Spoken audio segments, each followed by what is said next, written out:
afternoon. Good afternoon, everyone. Thank you all for coming this morning on this beautiful, sunny, warm Fraser Valley day. It's just an absolute pleasure to welcome you here to this beautiful space, our gathering space. My name is Joanne McLean, and I'm the Dean of the Faculty of Health Sciences, and I want to introduce to you our speaker today. I know you're going to find her work not just impressive, but impactful and so interesting, and so it's just a pleasure to have Dr. Cathy van Ingen here. Before we do that, I want to take the opportunity to recognize this beautiful room and the territory that UFE exists on, and we exist on the traditional unceded territory of Stalo people. Beautiful gathering place that we're in, and we're so grateful for this opportunity to be here and to share in the beautiful land of the Fraser Valley. Dr. Cathy van Ingen is a scholar. She's a great person, a friend, a colleague from Brock University. She's here to talk about her work, to answer your questions, to engage with each of you. She is somebody who has been teaching at Brock University for almost 15 years, I think, coming up to that. She did her graduate work, her PhD at the University of Alberta, and her master's degree there as well. And she's one of those individuals that is, a true example of what we would all aspire to be as a scholar. She's a great teacher. She is a great researcher. She really is interested in having an impact in society. And her work is a true testament to all of those things. She finds time to find the money to fund the programs that she's going to talk about today. She engages with the communities of all around North America, and being, I wrote to Cathy and said, would you think about coming out to UFE? And within a half an hour, she had responded, absolutely, I would love to. When? Her work is something she's going to talk about, but she's Shape Your Life is part of it, but her research is an intersection of sport and inequality, of violence, of social change. And the things that she teaches, research, but also women in society, and other of those, sociology as it relates to sport, etc., they're all interwoven, I think, in what she's going to talk about today. And I'm not going to take any more time. It's just an absolute pleasure to welcome Dr. van Ingen to UFE and to the Valley and to BC. And please join me in thanking her for being here. Thank you. Thank you so much. I first wanted to say it's my privilege to be here. This is a beautiful space to be in, and to be invited here, and to be invited by Dr. John McLean. It's a real privilege, so thank you very much. It's also a privilege for me because I am thrilled anytime I get to tell anybody about the Shape Your Life program, and the way its participants are finding different ways to move through the world after coming into our program and having access and supports to different kinds of experiences that they might not find in other places. So I'm going to tell you a bit about that, the program, and then I'm hoping if you have some questions we can talk a bit about what those might be. So the first thing I wanted to do is the Shape Your Life program started 11 years ago, and it's a partnership between Brock University and a social service organization called Opportunity for Advancement.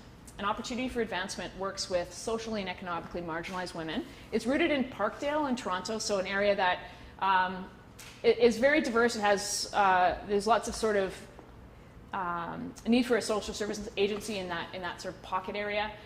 And so it's been a great partner to work with, because what we can do in our program is we can bring sport and other resources together and pair those things and help remove barriers for people who would otherwise not be able to access the kinds of programming we do. We're currently funded by the Public Health Agency of Canada. There was over a 10-year period, they're giving $100 million to address family violence. And I think there's a lot of opportunity for us to use physical activity as an intervention to address the effects and impacts of violence in our communities. It's one really important way to engage bodies to start to make changes in that area. So I'm going to start by just showing a small clip. that I think Jen's going to run for me. This is a small video you're going to see of the space that we run our program in, and the voiceover is by a participant in the program.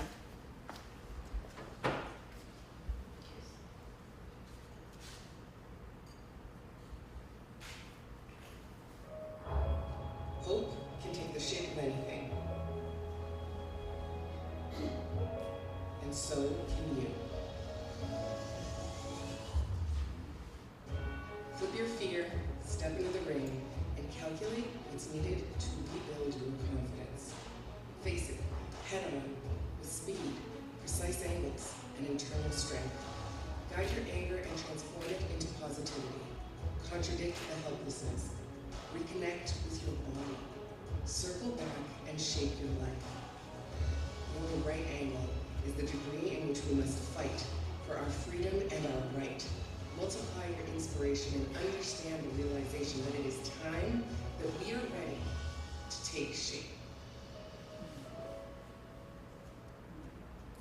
So, shape your life is, and I love that ad comes up. It's interesting, isn't it? Shape Your Life is a non-contact, trauma-informed physical activity program. So, non-contact boxing. It's a very different way to approach boxing. But what we want is our participants have all experienced violence, and we don't want them to go into a traditional boxing program where they would be having to learn how to block punches and have fists coming towards them. So everything we do is about the output and about the movement and about learning how to move. And the premise for the entire Shape Your Life program is this, and it's really simple. When you experience violence, you lose control over your body. So during the time you're encountering violence, you lose control over your own body. And physical activity is a really powerful way to get your body back under your own control. It's simple and it's powerful. But it has to be done in a really trauma-informed way, because there's a lot of, one of the ways I was explaining it is when you've experienced violence or trauma, that bodily experience is, right? Your chest is pounding, you're breathing, stuff's happening to you. And when you're doing physical activity, right? So that experience can be one that is one that you're uncomfortable with. And people often feel removed from their body and that their body's betrayed them. Their body's been a source of pain, and it's been something that's caused them much discomfort.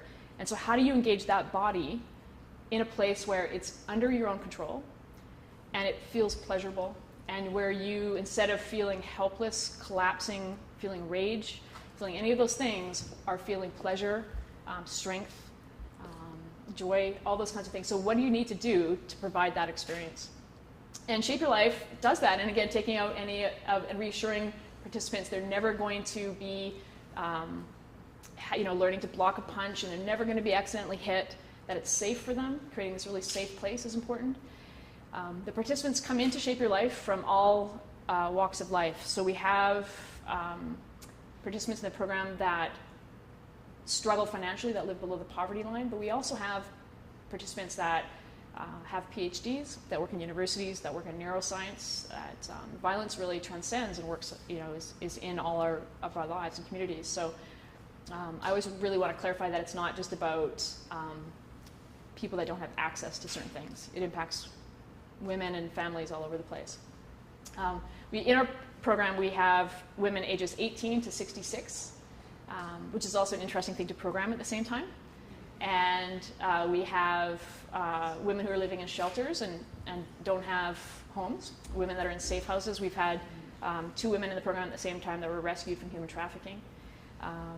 We have participants who are survivors of childhood violence, women who are here from other countries where their experiences with trauma and violence were outside of Canada, and they're bringing those experiences with them, and their bodies with them that have experienced that kind of trauma. And so it's a really diverse group. Racially, it's very diverse as well. We have people that are, Arabic speaking in the program, non-English speaking. So how do you, again, work with those kinds of bodies and find a way that is going to remove barriers for people? So those are some of the things that we think about doing. So really quickly, and we're in this interesting moment right now, right, with the Me Too movement, and a really public discussion about sexual violence and violence against women. 1 in 3 women experience violence in their intimate partnerships, in their families or in their intimate partnerships, which is, if you're an Indigenous woman, you're 8 times more likely to be victims of domestic violence. And we know that, we're the murdered and missing Indigenous women, that there's a national inquiry in the sort of ways in which particular bodies have been made invisible around that violence. And so the work we need to do to address that, be accountable for that, and make sure that we do a lot of work to be conscious of that. A woman in Canada is still killed every 6 days. Since January of 2018, 15 women in Ontario have been killed. So we're breaking records. So the needs for these kinds of programs are staggering. Another thing is that less than 10% of all sexual assaults are reported to police. And if you're a woman with a disability, you're 60% more likely to experience a form of violence than if you're an able-bodied woman. So again, all the ways in which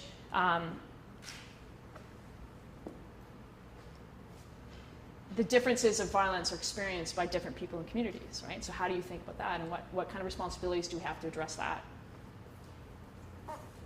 So I'll tell you a bit about our program that we run. Shape Your Life we run on Sundays, and it's a 14-week program. So we meet with our staff, our coaches, for about an hour before the program starts. And one of the things we do is when you've been in a situation of violence or trauma, it's about chaos. So it's very important that the space in which you do your activity, that you don't have chaos. So we make sure that it's tidied and predictable, that things are put away, and so when persons walk in, there's food. It's the same every time. We make sure our staff is consistent.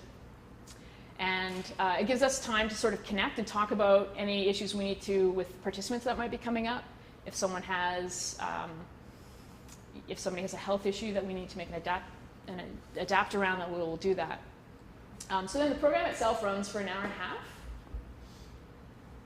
And the research before participants even come into the first boxing activity, before we do any intervention, we do some surveys that measure mental and physical health outcomes.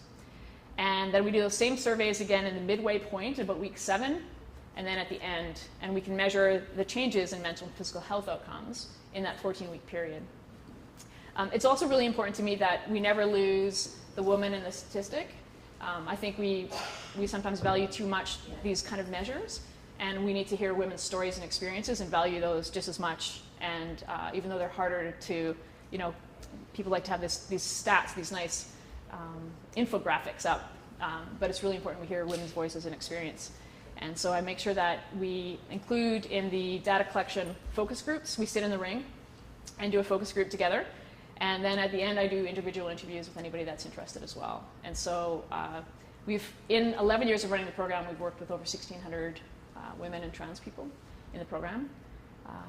And we have a waiting list of over 300 people to get into the program. And we don't do outreach anymore because we have a waiting list of 300 people to get into the program. So we try to really, we get referrals from social workers, from community health clinics, from shelters.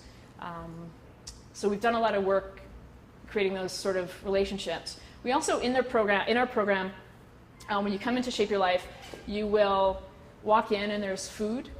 If you have a need for any kind of clothing or shoes, we'll make sure that we provide that. We've got access to a social worker on site.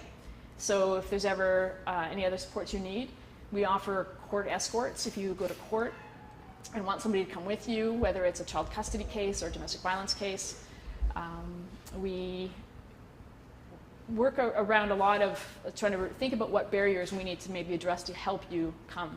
And also, if you've been at a few classes and you've missed, you'll get a call from our social worker only asking, is there anything we can do to help you?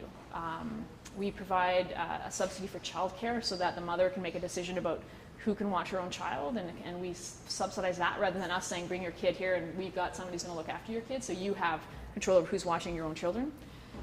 So thinking about those kinds of things and the importance of making sure that it's the person making the decisions and they have more control over coming into your program. And then because our program is only 14 weeks, and we used to have people repeating the program for about 2 years sometimes, and then we'd eventually say, you can come back, but you have to start coaching. So what we've done now is we have a graduate program. So once you finish the 14 weeks, and even if you've only come to 6 or 7 sessions, it doesn't matter.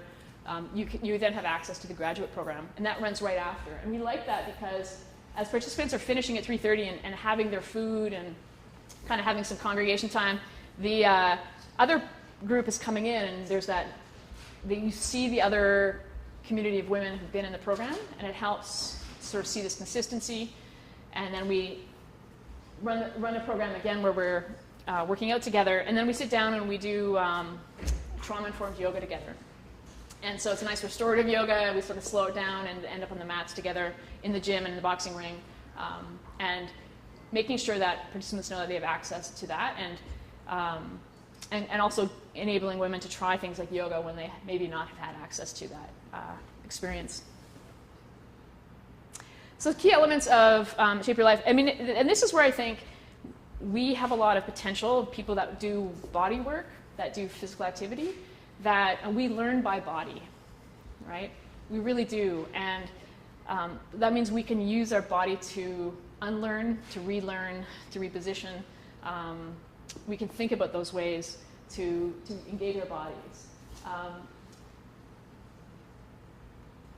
Our intake, we are very careful when we are working with participants. We never ask them to disclose. It's very typical in social work settings that women are asked to go through an intake process that asks them to disclose sometimes some very traumatic and violent things. And then they do that, and then they're often told, okay, you qualify for a program, but there's an 8-month waiting list.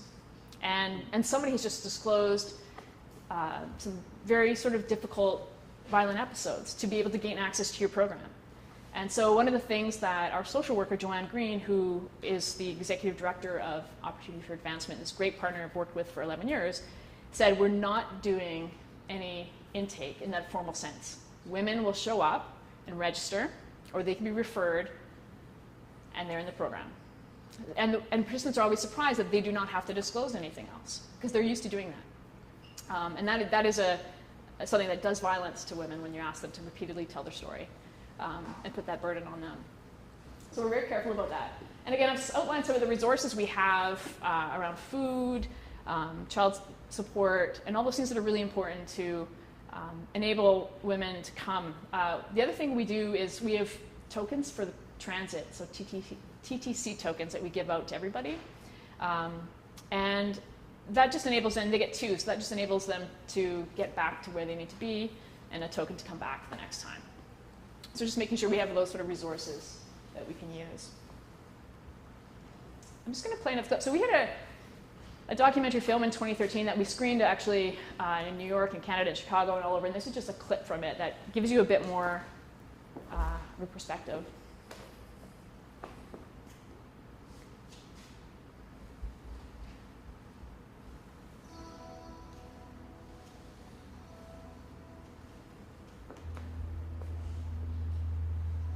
In my mind, I feel the trauma I've been through was much, because I feel like no one should have to go through any of those things. I do think that, who I am has been partially shaped by my experiences of violence. The issue of violence, the impact of violence, the impact is huge, and the statistics are growing all the time. Shape Your Life is a hard concept to get. Despite the fact that it's incredibly simple and straightforward, it doesn't fall neatly into the things that have gone before. I think it's successful because it doesn't claim to manufacture boxers. We're not really about producing fighters. We're about producing people who learn a lot of things through boxing and learn about themselves. I think there are a lot of people out there who are struggling with self-identity and who they are, and boxing really makes a real big difference to these people. It's the most visceral of sports, and they can say that anyone can get in this ring and do this. Boxing is just easier than talking. And that the line at the end, boxing is just easier than talking, is so very true. And it's a real consistent thread through our program. I'm going to get back to that in just a moment, but here's the space that we're in now. So we relocated the program to a gym in the West End in Toronto. It's right along the subway line. It's very visibly that it's a boxing gym. We've got these big boxing gloves. But it's interesting, I was in a class this morning and I was explaining some of our participants are so anxious that they can't find it. They'll walk past it 3 times because they can't find it. And so, again, being mindful of the ways in which women are coming into the program, sometimes very anxious, sometimes very medicated. And how do you work with a body that's coming in that anxious and that disassociated, right? And so thinking about that, like that those kinds of things are the essence of trauma. And if you know that's the starting place, if that's the body you're starting with, somebody that probably is dealing with anxiety, disassociation, now how do you start working with that body? Now you've got a place to start. We've got a great staff, really privileged to have as a head coach Melinda Watpool, who's a 4-time national champion in a heavyweight category, which is also cool. And she has done a lot of coaching with young people and kids, but had never worked in sort of the trauma and violence sector before. And so what's beautiful is that you can take people who are really sort of skilled and good technicians, and with the right sort of access to sort of workshops and learning, you can really figure out different ways to work with and be more inclusive and do different kinds of work, and worry less about producing boxers and fighters, and worry about how can you incite and support change in communities and in people's lives through boxing. So I just want to say a little bit about what Traumainformed is and kind of just give some more background around that, and then I want to get into more just what some of the people's experiences are from the program, because I think that's the more powerful thing. So again, that trauma is held in people's bodies, and trauma can be from a single event. We have a participant in the program, or had a participant in the program, whose mother was murdered by persons unknown when she was 17. She's 35. That's her trauma, right? Her mother was murdered by persons unknown. And we have other people who have gone through sustained child abuse and then get into abusive relationships as adults, and they're coming into our program. So those things are again are all embodied. They reside. That trauma resides in your flesh. There's not a lot of treatment. There's not one treatment that works for everybody, but for women in particular, women are given access to talk therapy, right? Or they're medicated. Women are very heavily medicated. Antidepressants, anti-anxiety pills, all these kinds of things, which can be great, but they often address the symptoms of trauma and not trauma itself. So the thing that gets overlooked, and I think the thing that we can do really well and offer and think about really well, is how do you engage a body in a trauma-informed way and this is the key, that allows the body to have experiences that deeply and viscerally contradict the helplessness, rage, or collapse that result from trauma. And so that's the key. And I'm not saying only physical activity, but a combination of these things, and that people need different access to different things that work for them. And these are the sort of important learnings that we've been paying attention to. So trauma-informed, again, is just thinking about understanding, recognizing, and responding to the effects of trauma. And I'll just highlight 4 things, and then I'll move into more of the participants' voices and stories. So it really starts with just building your own awareness of trauma, understanding that history and context of individual groups impact what people are coming in with, that violence is racialized, the way that poverty impacts this, and that people have adapted and cope, and they do that to survive. So what might be construed as bad behavior in one context is what somebody has had to done to survive. And whether they've self-medicated, self-harmed, any of those kinds of things, it's what they had to do to survive. And so having an awareness of that and framing it through a trauma-informed lens helps you move through that a little differently. It's really important to have a space that's safe, and we talked about having a place where you've tried to remove as much chaos as you can, where it's consistent, we're very clear at the beginning of every class what our class program is going to be, and we don't surprise people at the end, like, and now we're going to do this. So people know what to expect. We have a lot of ground rules. We sit down the first day and talk about what acceptable and what you can't do, and you can't sort of feel really strong coming off a heavy bag and go to your friend and start playfully like throwing jabs in their face, and what kind of language is okay. So we do that really carefully. And again, not taking out any intake procedures that requires any disclosures, adapting the space. So the other thing we do is we make sure the space is closed for our participants and nobody else can be in the space. So if we have a participant that wants to take off a hijab and box without that, can feel that comfortable to do that. A lot about choice, collaboration, and connection. Experiencing violence is very isolating, and just by being in the program, that's a disclosure of sorts, but it's a way to connect. And so it's really important that participants have access to making choices that they want, so that we're never due. I think the thing we learn in a lot of our classes is, okay, next we're gonna, you're gonna get down on your backs, and we're gonna do 10 of these, and then we're gonna do, we invite people to try things, and if they don't want to try things, they don't. We have participants sometimes show up, and all they'll do is they'll sit and snack. They came all the way to a boxing gym, right? They came for a reason, and it might have been a food security issue that day. They might have needed food that day, or it might have they just needed to be in a room with people that knew them. And one of the things that we do is we make sure that everyone who wants to picks a boxing name for themselves. So, and it's kind of this fun exercise, and people sort of try to figure out what their boxing temperament might be, right? So we come up with these names, and then when somebody walks in the room, and we all yell their name. And participants will, after, when I'm doing interviews with them, they'll say, "That is so embarrassing. Don't ever stop." Because there's nowhere else in my life I walk into a room and it matters. And it mattered when I walk into this room. So that, like, just doing those kinds of things to cultivate a particular space, which doesn't cost anything to do, right? Like, it's just, we can all do that kind of stuff in our practices.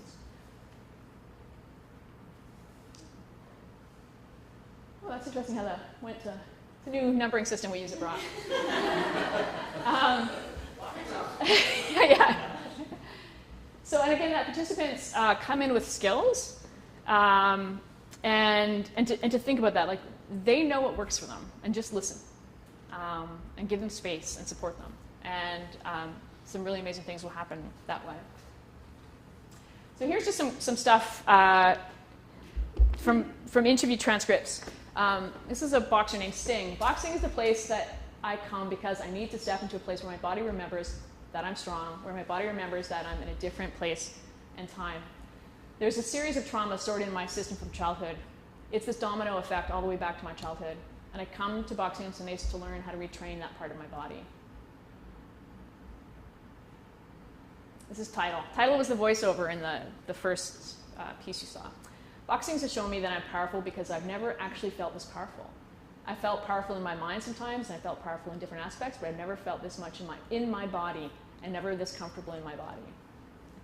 I'm still working on it, but especially with what we've been through, I think that taking back ownership of your body and making yourself feel strong is just not enough words for how important that is.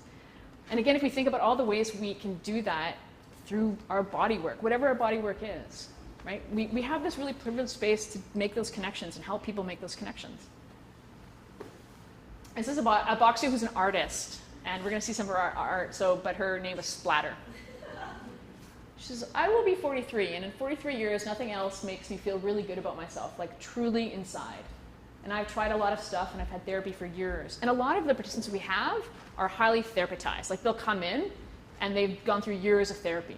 I know exactly what I'm supposed to do with the psychologist, the psychiatrist, the social workers, or the art therapist. I know what they all say, and I have tried it all. And this, for me, is the best thing because it allows you to feel strong in your body. It allows you to feel like you can take care of yourself.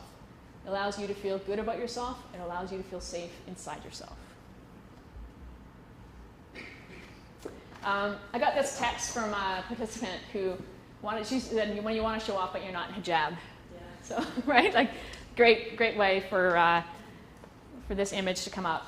What I want to do for the last bit, I want to be mindful of time and then make sure we've got time to have a conversation, is we sort of fall into things sometimes with our project. And one of those times was when we were at our previous site, when we were at the Toronto Newsgirls gym, the ring was getting a new canvas put on it. And as the canvas was getting taken off, Splatter happened to be there and said, I'm a painter, can I have a piece of that canvas? I'd love to paint on it.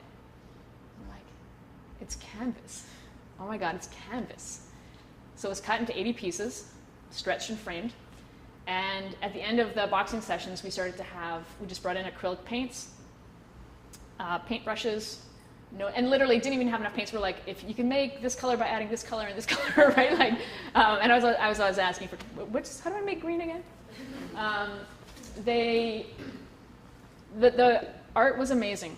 And then we ended up having 3 art shows. And again, just put the women's stories beside their art. And I'm just going to show you some of those. So here's we're setting up for the art show. And so here's all the different sizes of canvases that were available. And the interesting thing was the canvas does have this sort of like gray backdrop. So sometimes people did a wash and just painted over it to have a clean canvas to start with. And other people left the blood splatters, the sweat stains, and probably the tears that were in the canvas and painted around it or over it that way. And it was a great way to have a conversation and bring in a public to hear about the participants' stories and for them to show. So that's one of the images. Powerful.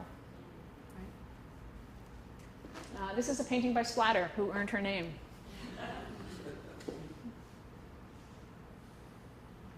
This was a participant who was in a wheelchair after surviving a suicide attempt, jumping off a building, but is in a wheelchair. And the person said, here's all the hands that are reaching out to help me, and here's my tears, and you don't know if the boxing glove is going to break through the water or if it's going to saturate the glove. So for her, this question still.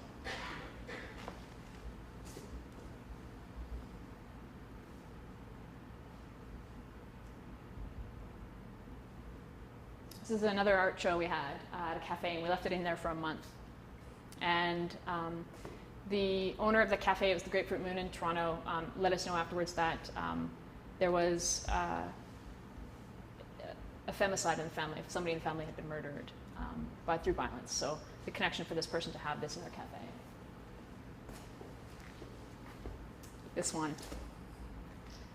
This boxer wore that hat all the time. I'm going to read you a little bit about. So the other thing I did, I used the art to elicit more in the interview. So I sat with this boxer with her paintings and then asked questions about the paintings.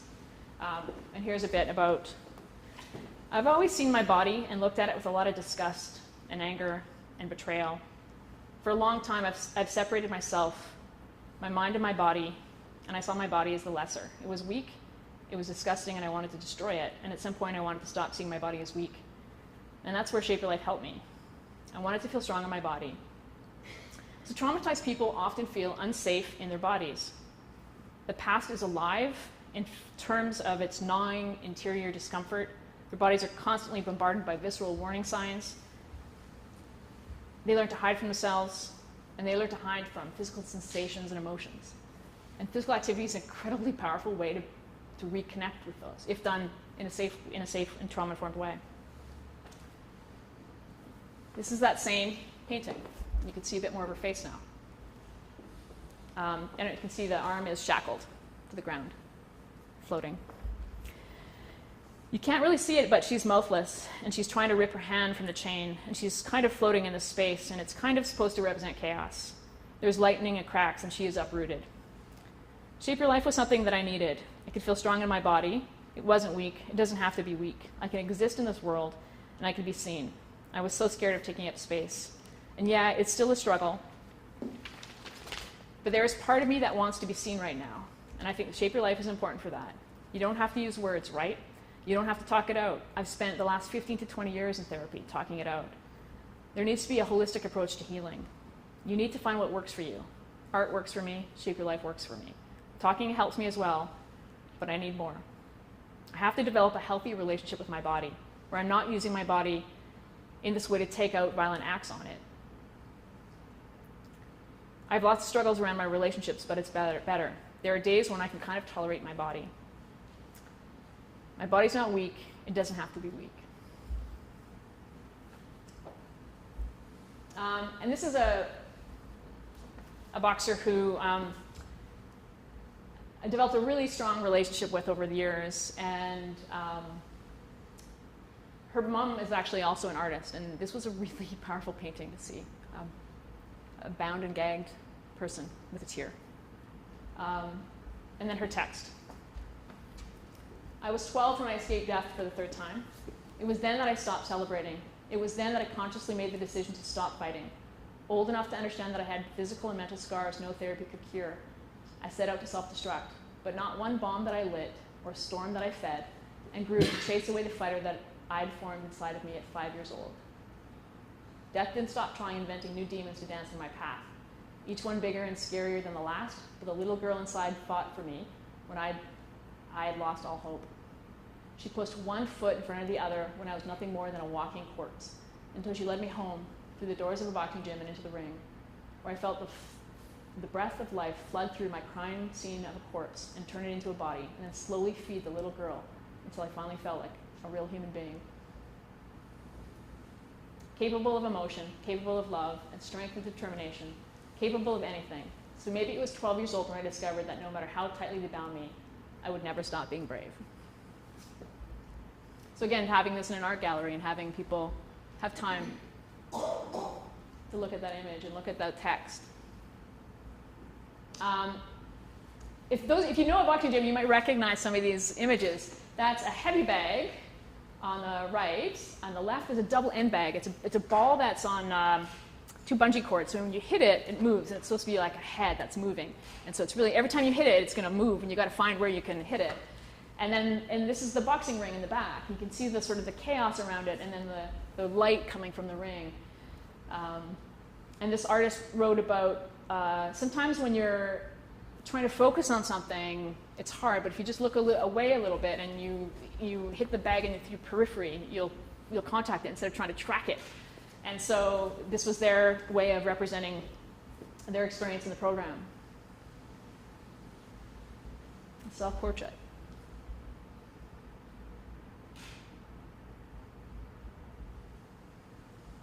This one I like. I mean, I like them all. This one I like because it says something different. There's a different message to this one. I haven't always been a boxer, but I've always been a fighter. First, as a teenage mother, I fought against backlash and discrimination. Then when I got divorced, I fought in court for her. I've always had to fight for her, and I always will. When I'm boxing, I feel like a champion. By being a mother, I am a champion. And this is that, I don't know if you can notice this is the same painter that painted the other 2 pieces of the person crawling and the person floating. And what I loved about this, and this is where I'm going to end off and have 15 minutes or so for discussion, is questions you have. So this boxer's name is Bones. And Bones says, people look at this and just say it's so dark. She's like, it's not dark. There's hope. There's a leaf. Right? And I think that is an important thing. And I do just see hope. And I see hope in the kinds of when people are looking for programs like that, that's hope. And that we can do this kind of work, that's hope. And there's so much potential for this. And I think we haven't oftentimes thought about the kinds of impact our work can have in different ways. And I think if you can think through that lens a little bit, there's a lot of other ways we can work in communities. And this has been a way that I've benefited from working with these women who have taught me so much. So, there's hope. So, thank you so much.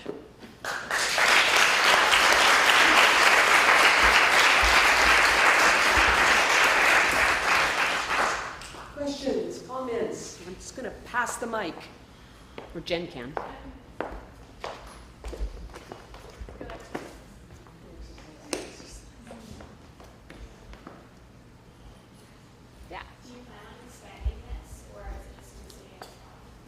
We would love to expand it in a couple of ways. One is we're just signed a memorandum of understanding and helping a group in Niagara, so where Brock is in St. Catharines, to run it in St. Catharines. There's a need for programs like this in communities that are, Toronto has a lot of kinds of programs, and so we want to get into other communities. but we need to have places where the right partnerships are in place. So they're partnering with the Women's Shelter in St. Catharines to work that out so they can offer the social supports as well. And they have a social worker that's helping with an understanding of trauma in their program too. We've been contacted by a woman who runs a boxing gym in Australia, Misa Merch, to start it there. We're trying to support her to get the right people in place to do that. And we've run the program in Indonesia as well. The outcome of the current funding we have is to put together a manual or something where this can be implemented across Canada.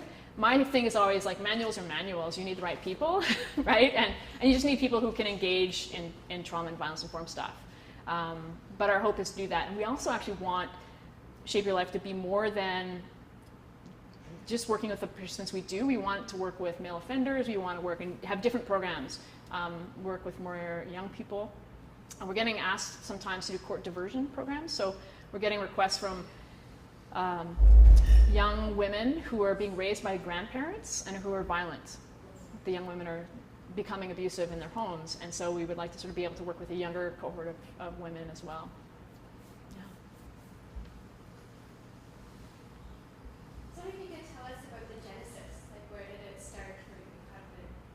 How did the idea come from? Yeah, I mean, it was interesting. I was doing martial arts and I was competing and was thinking a lot about boxing because I was teaching a history class, and I was thinking about race relations in boxing and the way boxing's always been sort of at the forefront of integrating in the States, and a place that also is riddled with sort of those problems.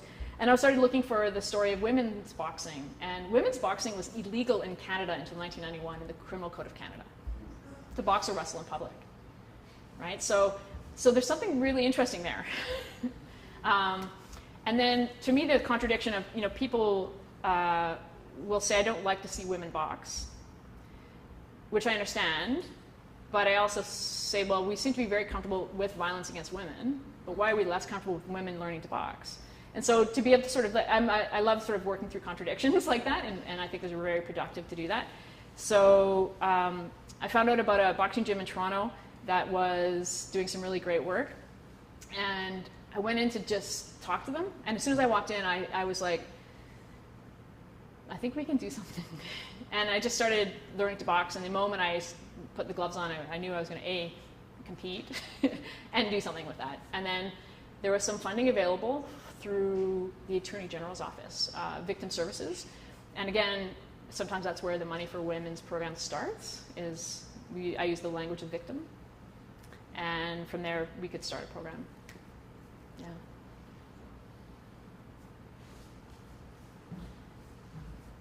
Thank you very much for your talk. It was really interesting. No, thanks. Just wondering about the connection between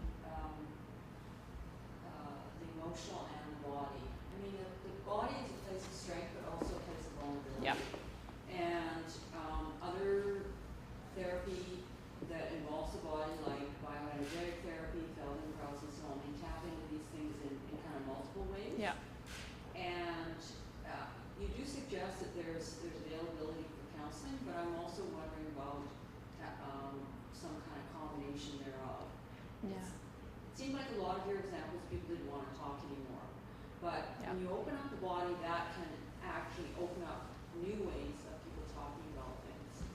And in the past, it's kind of been an either or, but now we're moving into an area where with Traumainformed therapy and other kinds of therapy that you can do many things together. So I'm just wondering if you explored that, or if that might be some kind of result after you've had some conclusions in your research. Yeah, no, I think that you raised some really good points, and I do think that, and I try to be careful with framing that we don't really see any one approach as a solution for everybody. But it's interesting because we do have people that have come from different things. There was somebody who was doing a lot of sort of Eastern meditative stuff, and they were talking about the kinds of ways of even hitting the heavy bag, the kinds of vibrations that produced. That was very similar to some of the other therapeutic modalities that they were doing. So I think there's a lot of, again, like if we can sort of get away from sort of thinking in our own silos and sort of make other connections that are dealing with body work in general, I think that there's a lot of potential. I think we could do more in Shape Your Life and in other programs to connect around those. It's interesting around sort of forming those partnerships and the kind of, I mean, those are the most important partnerships you're ever going to make, is when you're working in the sector, and you have to be really mindful of who you partner with. So that's also, it takes some time to establish those relationships, but we'd be very interested in making other connections to that. That's a really good point.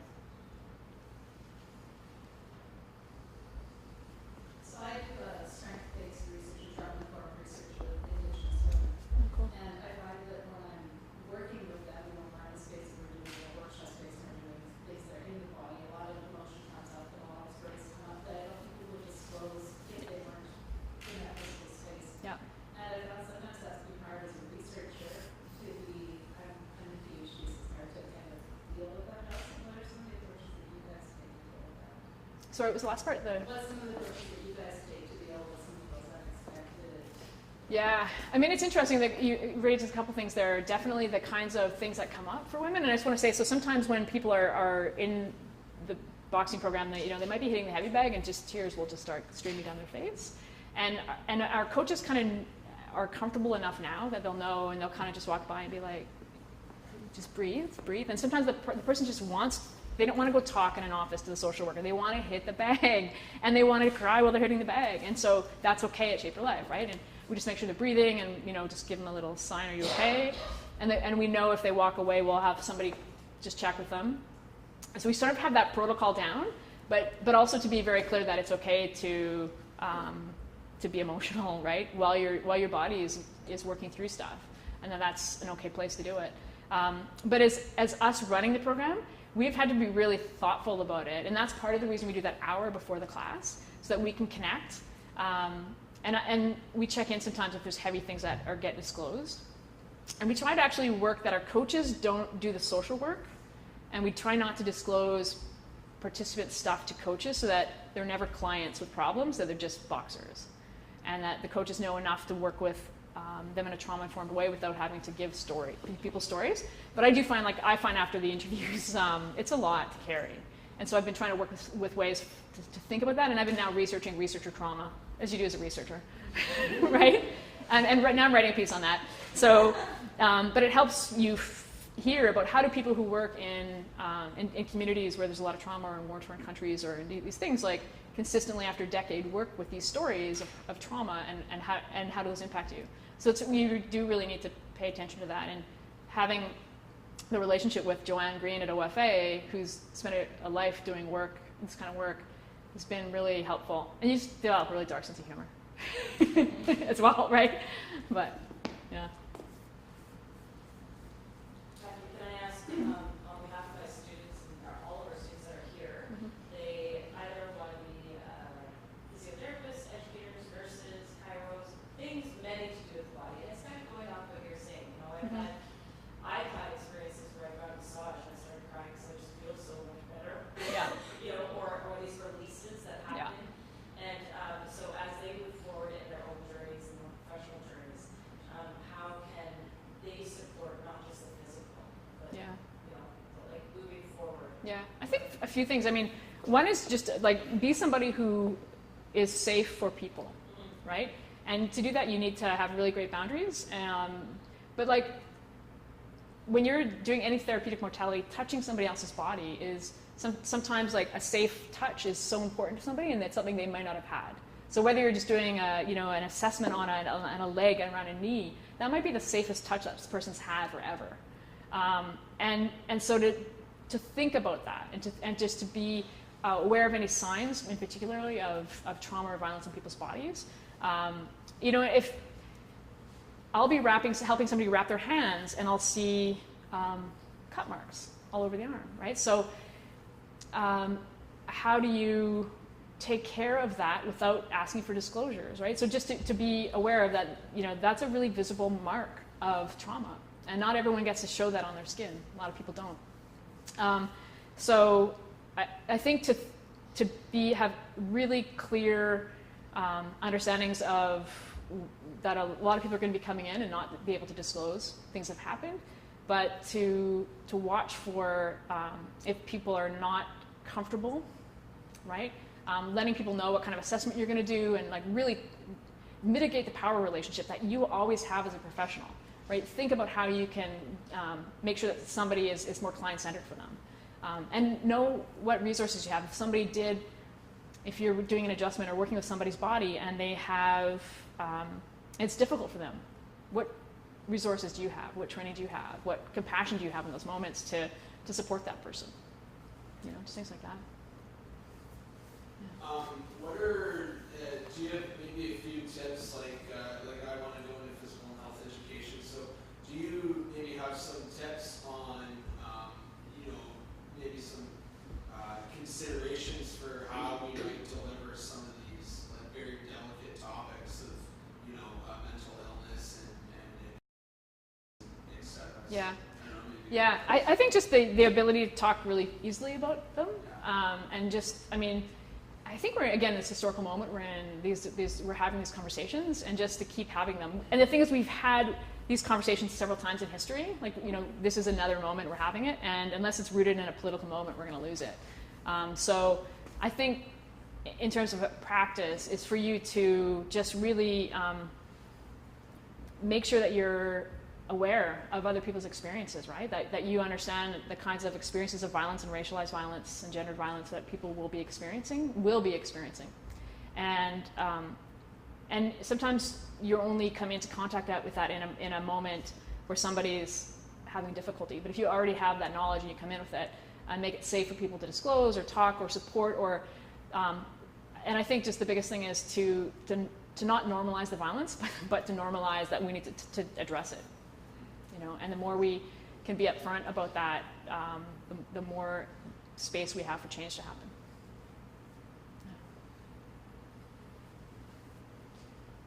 So you mentioned a lot of women in the program are medicated.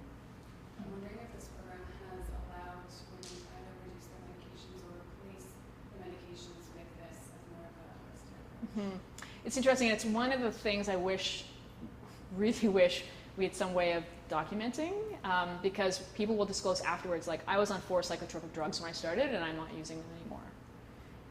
And I don't know what those drugs are, right? But I also know that there are just considerations, like when I've tried to schedule interviews, I'll think, well, how's 9 in the morning? And they're like, I don't sleep, I'm on medication to sleep, I don't get up until this time, so I do interviews at a particular time of the day to sort of think about that. But yeah, that's a really a missing piece, but we hear a ton of stories about changing dosages, stopping using medication. But I still know there's a lot of self-medicating too. Sometimes even just the anxiety at the beginning of the program for people to come into the program. People will come in and disclose, what they've had to do to come, and sort of to think about that. But yeah, it's a really interesting piece, and I don't know quite how to get to that, but there's something there that I'd love to learn more about.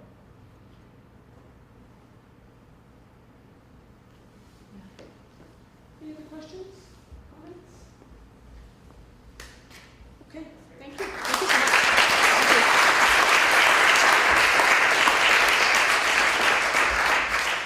Maggie is the chair of our interdisciplinary committee within the Faculty of Health Sciences, and Maggie's going to thank our guests. I just wanted to thank Cathy for coming and inspiring us all today. I know in nursing we talk a lot about trauma-informed practice, and particularly in mental health nursing, which is where I work. In our approaches to our patients who are often victims of violence or trauma, but also for ourselves as nurses in some of the violence that we see in practice, and then just in working with victims and how to build our own resilience. And so for me personally, I'm really grateful to you for raising awareness about this topic, and the amazing work that you're doing empowering women and victims of violence, but also just coming and having discussions like these to really start talking about trauma-informed care and just about the effects of violence in general. Just that first key principle of trauma-informed practice, which is just raising your awareness of violence and trauma. So I'm really grateful to you for that, and I think it's such a great message for our students to hear. And so on behalf of all of our faculty of health sciences and all the staff and students here at UFE, we're really grateful to you for coming. Thank you so much.